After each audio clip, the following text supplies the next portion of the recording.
Welcome to the project. देखिए कैसे पानी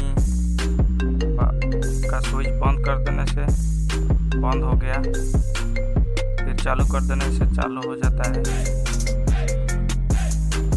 ये मोटर लगा हुआ है पीछे जो करंट से चलता है।